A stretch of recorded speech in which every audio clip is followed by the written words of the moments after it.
નમસ્કાર મિત્રો, હું રાજેશ ભાસ્કર આપ સૌનું યુટ્યુબમાં આપણી આ ચેનલ પર સ્વાગત કરું છું. મિત્રો, આજે આપણે તારીખ 29 ડિસેમ્બર 2025ના કેટલાક મોસ્ટ ઇમ્પોર્ટન્ટ કરંટ અફેર અને અગાઉની પરીક્ષામાં પૂછાયેલા કેટલાક ઇમ્પોર્ટન્ટ પ્રશ્નો વિશે ડિટેલમાં ચર્ચા કરીશું, જે આપને આવનારી પરીક્ષા માટે ખૂબ જ ઉપયોગી સાબિત થશે. તો મિત્રો, આપ આ ચર્ચા સાથે જોડાઈ રહેજો અને વિડીયોને પહેલેથી લઈને છેલ્લે સુધી પૂરેપૂરો જોવાનો આગ્રહ રાખજો. તો ચલો મિત્રો, શરૂ કરીએ.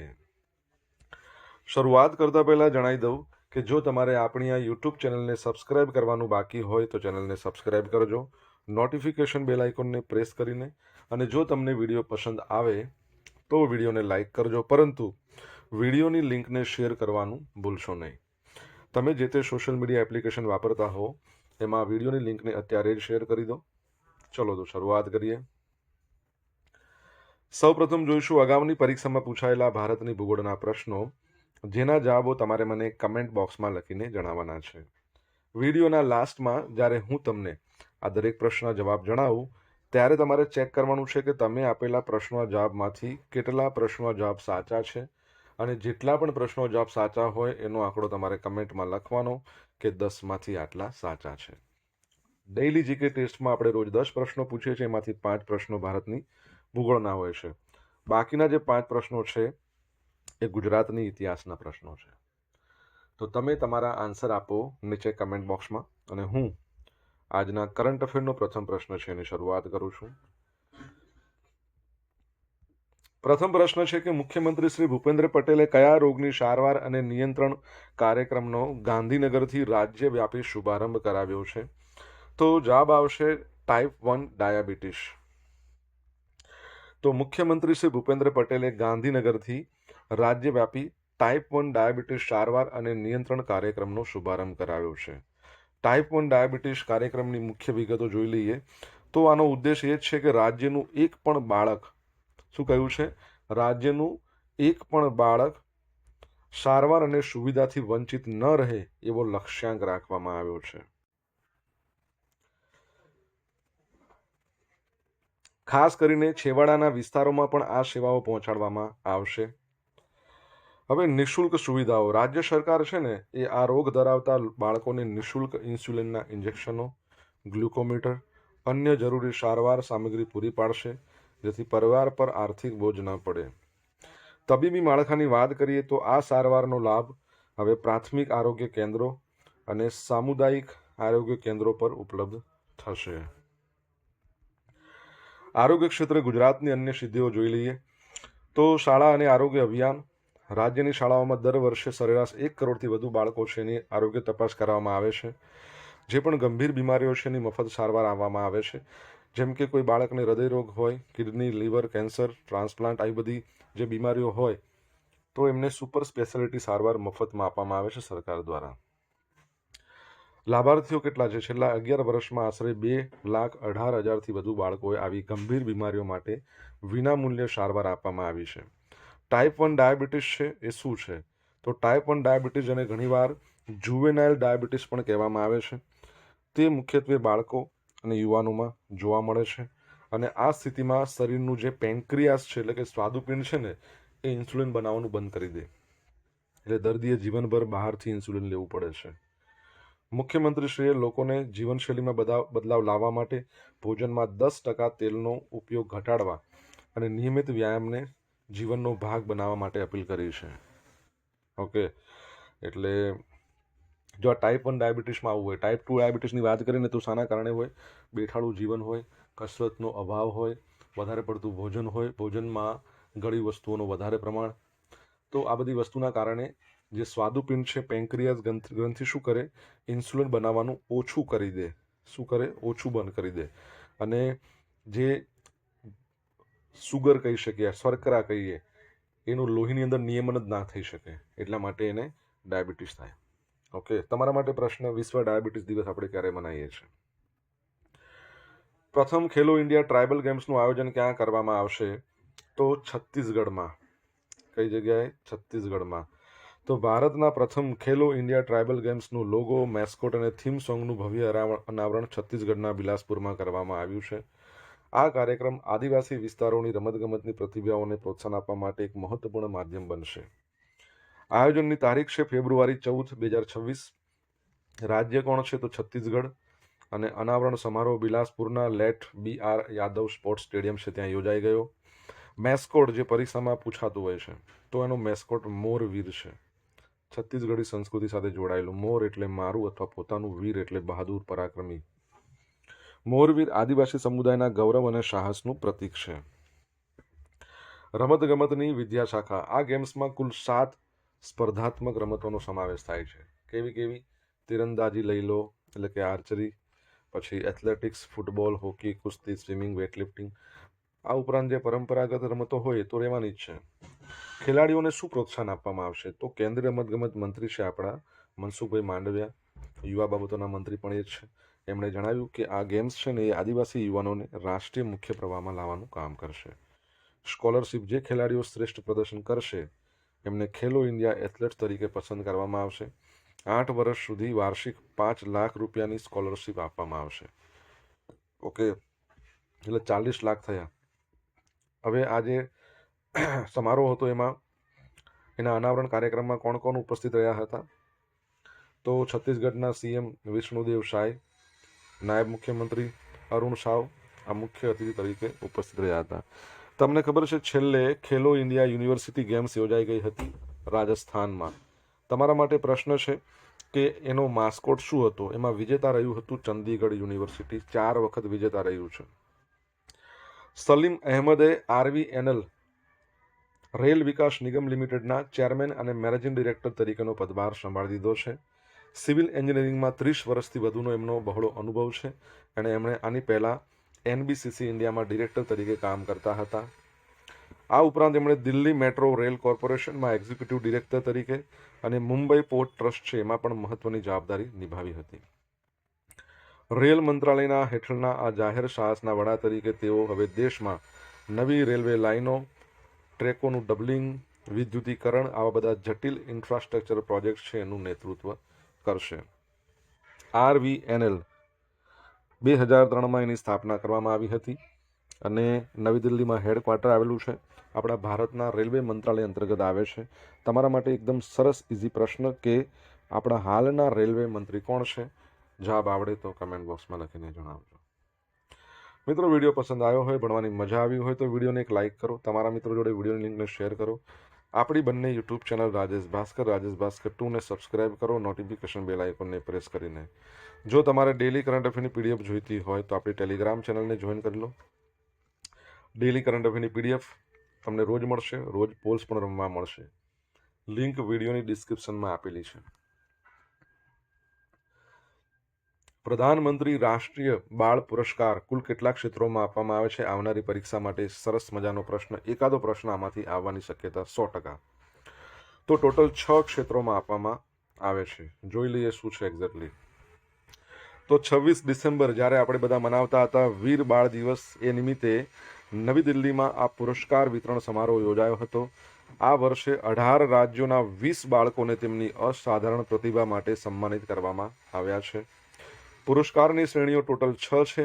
કઈ? બહાદુરી, સામાજિક સેવા, પર્યાવરણ, રમતગમત, કલા સંસ્કૃતિ, સાયન્સ એન્ડ ટેકનોલોજી.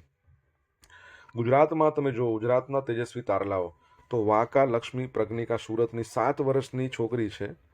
તો આ ખેલાડી છે ને એને વર્લ્ડ સ્કૂલ ચેસ ચેમ્પિયનશિપમાં ગોલ્ડ મેડલ જીતો. આપણે ભૂતકાળમાં ભણેલા આમના વિશે તમને ખ્યાલ હોય તો.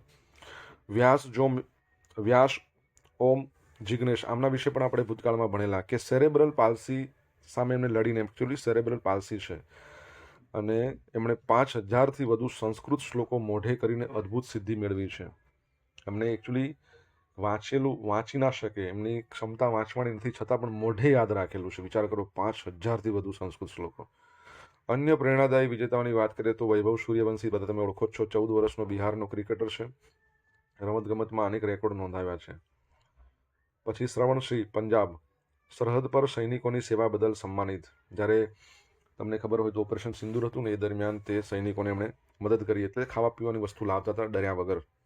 મરણોત્તર સન્માન પણ આપવામાં આવ્યું છે વ્યોમા પ્રિયા અને કમલેશ કુમાર. એમણે અન્યોના જીવન બચાવવા માટે બહાદુરીનો એવોર્ડ મરણોત્તર આપવામાં આવે છે. પોતાના જીવનું બલિદાન આપી દીધું છે આ દીકરીઓએ, દીકરાઓએ. બરાબર છે. તો આમાંથી એકાદો પ્રશ્ન પરીક્ષામાં 100% આવશે, યાદ રાખજો. ઓકે, તમારા માટે સરસ મજાનો સિમ્પલ પ્રશ્ન. બાળ વાર્તા દિવસ આપણે ક્યારે મનાવીએ છીએ? કમેન્ટ બોક્સમાં લખીને જણાવો. 98માં એકેડેમી એવોર્ડ, જેને આપણે ઓસ્કર 2026 કહી શકીએ છીએ, ભારત તરફથી કઈ ફિલ્મને બેસ્ટ ઇન્ટરનેશનલ ફીચર ફિલ્મ કેટેગરીમાં શોર્ટલિસ્ટ કરવામાં આવી છે? શોર્ટલિસ્ટ થઈ ગઈ છે. Home bound. તો ભારતીય ફિલ્મ હોમ બાઉન્ડ એ 98માં ઓસ્કર એવોર્ડ છે. એમાં બેસ્ટ ઇન્ટરનેશનલ ફીચર ફિલ્મની કેટેગરીમાં અંતિમ 15માં આવી ગઈ છે. અંતિમ 15માં આવે પછી આગળ તમને જણાવું છું શું શું પ્રોસેસ. તો ફિલ્મ વિશે જોઈ લઈએ. નિર્દેશક પરીક્ષામાં પૂછાઈ શકે નીરજ ઘાયવાન. અગાઉ મશાન આવી ફિલ્મ બનાવેલી છે. સ્ટારકાસ્ટ ઈશાન ખટ્ટર, વિશાલ જેઠવા, જાહ્નવી કપૂર. કથા: આ ફિલ્મ બે મિત્રો શોએબ અને ચંદન એના સંઘર્ષ, મિત્રતા અને પોલીસ દળમાં જોડાવાના સપનાની આસપાસ ફરે છે. આ વાર્તા આધુનિક ભારતના યુવાનો પર સામાજિક અને આર્થિક દબાણ દર્શાવે છે. નિર્માતા કોણ છે? કરણ જોહર, ધર્મા પ્રોડક્શન અને આદર પૂનાવાલા. સિરમ ઇન્સ્ટિટ્યૂટ ઓફ ઇન્ડિયા છે જેણે કોરોનાની વેક્સિન બનાવી હતી. કોવેક્સિન નહીં, કોવિશિલ્ડ. કોવેક્સિન તો ભારત બાયોટેકે બનાવી હતી, જે સ્વદેશી હતી.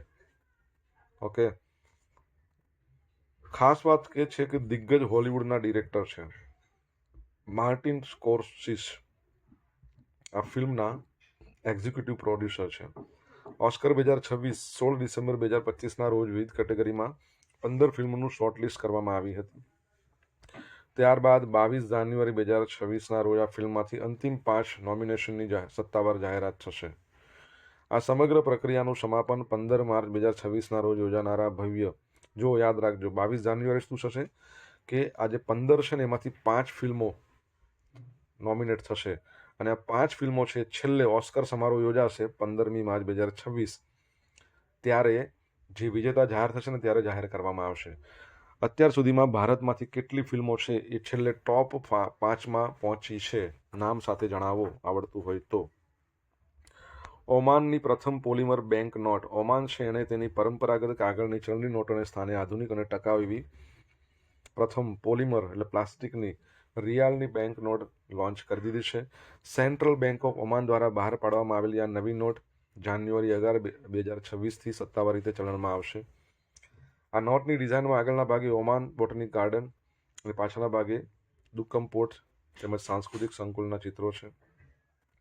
સુરક્ષાની દ્રષ્ટિએ તેમાં પારદર્શક વિન્ડો અને રંગ બદલતી શાહી જેવા અદ્યતન ફીચર્સ ઉમેરવામાં આવ્યા છે, જે નકલી નોટોને રોકવા માટે મદદરૂપ થશે. ઓમાન હવે એવા દેશોની યાદીમાં સામેલ થયું છે જે લાંબા આયુષ્ય અને વધુ સુરક્ષા માટે પોલિમર ચલણનો ઉપયોગ કરે છે. ઓમાનની વાત કરીએ તો એનું કેપિટલ શું છે? મસ્કત છે. સુલતાન હૈથમ બિન તારિક, બરાબર છે. અને તમને ખ્યાલ હોય તો થોડા સમય પહેલાં આપણે ભણ્યા હતા કે એક દેશ છે ને એને એક એવી કરન્સી નોટો બહાર પાડી હોલોગ્રામવાળી. ખ્યાલ છે કયા દેશની વાત કરું છું? કમેન્ટમાં લખજો. સોશિયલ મીડિયાના માધ્યમથી મારી સાથે તમે કનેક્ટ રહી શકો છો. ઇન્સ્ટા આઈડી છે આપણું rajesh.i.bhaskar, ફેસબુક આઈડી છે RI ભાસ્કર અને ટેલિગ્રામ ચેનલ છે આપણી રાજેશ ભાસ્કર, જ્યાં તમને ડેલી કરંટ અફેરની પીડીએફ મળશે, બરાબર છે. સાથે સાથે પોલ્સ પણ રમવા મળશે. જે મિત્રોને આપણા વોટ્સઅપ ગ્રુપમાં જોઈન થવું હોય તેઓ મને મેલ કરી શકે છે ribhaskar@gmail.com, જેમાં તમારું નામ, પછી તમારી જેન્ડર એટલે કે બોયઝ કે ગર્લ એટલે કે પુરુષ કે સ્ત્રી, તમારું સિટી અને તમારો મોબાઈલ નંબર આટલું નાખશો તો હું તમને આપણા વોટ્સઅપ ગ્રુપમાં એડ કરી દઈશ. ઓકે. ગુજરાત વિધાનસભાના ઉપાધ્યક્ષ જેઠાભાઈ ભરવાડે પોતાના પદ પરથી રાજીનામું આપી દીધું છે. તેઓ હાલ કઈ રાષ્ટ્રીય સહકારી સંસ્થાના ચેરમેન છે? તો તેઓ નાફેડના ચેરમેન છે. કોના? National agricultural cooperative marketing federation of India. જો નાફેડમાં તમે એન જોશો ને એટલે તમારે નેશનલ સમજવાનું. એન એ પરથી શું આવશે? એગ્રીકલ્ચર, અને એની સાથે સાથે કોઓપરેટિવ માર્કેટિંગ લઈ લેવાનું. એફ એટલે ફેડરેશન, FE એટલે ફેડરેશન, અને આખું ફેડરેશન લઈ લેવાનું. ઓફ ઇન્ડિયા એડ કરી દેવાનું, બરાબર છે. અટપટું છે પણ પરીક્ષામાં પૂછાય છે. તો વિધાનસભાના ઉપાધ્યક્ષ જેઠાભાઈ ભરવાડ અથવા જેઠાભાઈ આહિરે 25 ડિસેમ્બરના રોજ પોતાના પદ પરથી સ્વેચ્છાએ રાજીનામું આપી દીધું છે. તેમણે વિધાનસભા અધ્યક્ષ શંકર ચૌધરીના નિવાસસ્થાને જઈને મુખ્યમંત્રી અને અન્ય નેતાઓની હાજરીમાં રાજીનામું સોંપ્યું હતું. નાફેડના ચેરમેન તરીકે તેઓ રાષ્ટ્રીય સ્તરે મોટી જવાબદારી સંભાળી રહ્યા છે, જેની સ્થાપના નાફેડની સ્થાપના કયા વર્ષમાં થઈ તમારે કહેવાનું છે. હેડક્વાર્ટર નવી દિલ્હીમાં છે. પંચામૃત ડેરી પંચમહાલમાં આવી છે, એના ચેરમેન છે. એના કારણે સહકારી ક્ષેત્રના કામ માટે વારંવાર પ્રયાસો કરવો પડતો હોવાથી તેઓ પૂરતો સમય ફાળવી શકતા નહોતા. વધુ પડતી વ્યસ્તતા, સામાજિક કાર્યોને પૂરતો ન્યાય આપવા માટે એમણે આ પદ છોડવાનો નિર્ણય લીધો છે. જેઠાભાઈ આહિર અથવા ભરવાડ એમની વાત કરીએ તો પંચમહાલની શહેરા બેઠક પરથી સતત 6 વખત ધારાસભ્ય તરીકે ચૂંટાયા છે. 6 પંચા 30 વર્ષ તો થઈ ગયા ને. 20 ડિસેમ્બર 2022ના રોજ 15મી વિધાનસભાના ઉપાધ્યક્ષ તરીકે નિમણૂક થઈ હતી. સહકારી નેતા તેઓ ગુજરાત અને રાષ્ટ્રીય સ્તરે સહકારી ક્ષેત્રમાં અત્યંત કદાવર નેતા માનવામાં આવે છે. Telangana rising global summit 3 trillion અર્થતંત્રનું લક્ષ્ય. તો મુખ્યમંત્રી છે તેલંગાણાના એ રેવંત રેડ્ડી. એમણે ભારત ફ્યુચર સિટી ખાતે 2 દિવસીય તેલંગાણા રાઇઝિંગ ગ્લોબલ સમિટનું ઉદ્ઘાટન કર્યું હતું, જેનો મુખ્ય હેતુ તેલંગાણાને ભારતના ગ્રોથ એન્જિન તરીકે સ્થાપિત કરવાનો છે. તેલંગાણા સરકારે રાજ્યના વિકાસ માટે અત્યંત મહત્વાકાંક્ષી લક્ષ્યાંકો નિર્ધારિત કર્યા છે.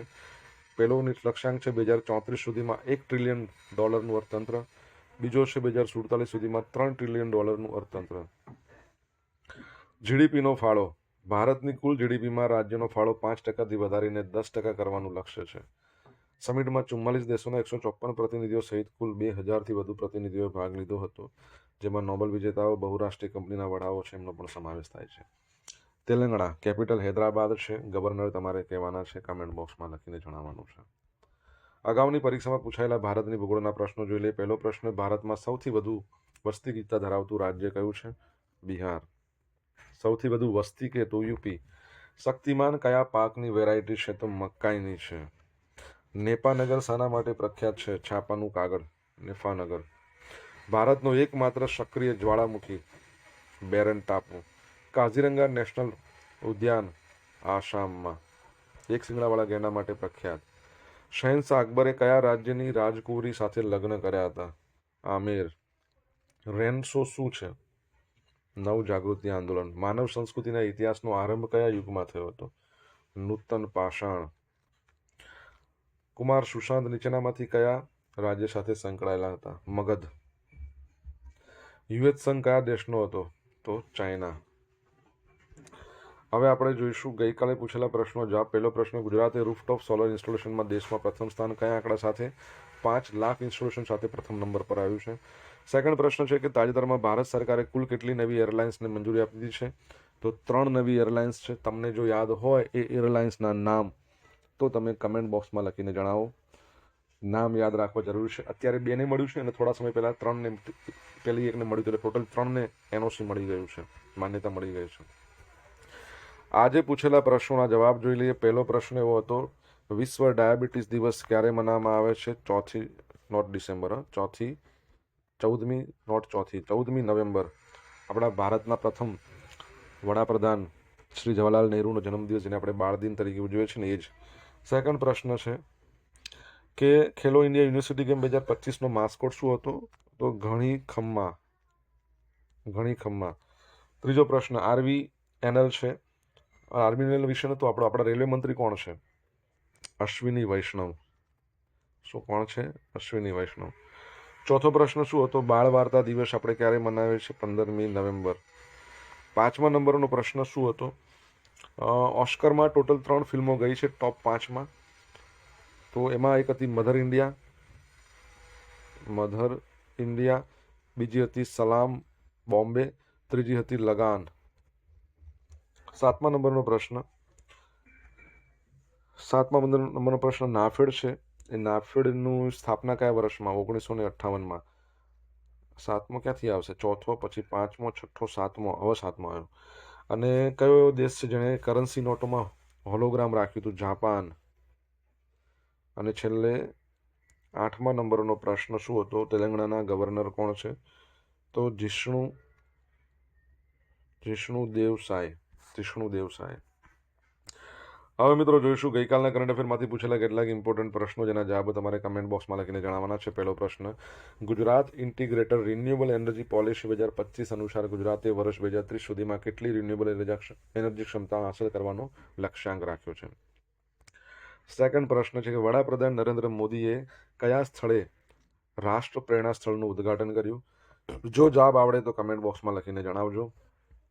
આ હતા આજના દિવસના કેટલાક મોસ્ટ ઇમ્પોર્ટન્ટ કરંટ અફેર સાથે આપણે જોયું અગાઉની પરીક્ષામાં પૂછાયેલા ઇમ્પોર્ટન્ટ પ્રશ્નોના જવાબોની સાથે. આશા રાખું બધાને ભણવાની મજા આવી હશે. મજા આવી તો વિડીયોને લાઈક કરો, તમારા મિત્રો જોડે વિડીયોની લિંકને શેર કરો. આપણી બંને યુટ્યુબ ચેનલ રાજેશ ભાસ્કર 2ને સબસ્ક્રાઇબ કરો, નોટિફિકેશન બેલ આઇકોનને પ્રેસ કરીને. તો મિત્રો thank you so much for watching this video. Have a nice day. Jai Hind, જય ભારત, જય જય ગરવી ગુજરાત.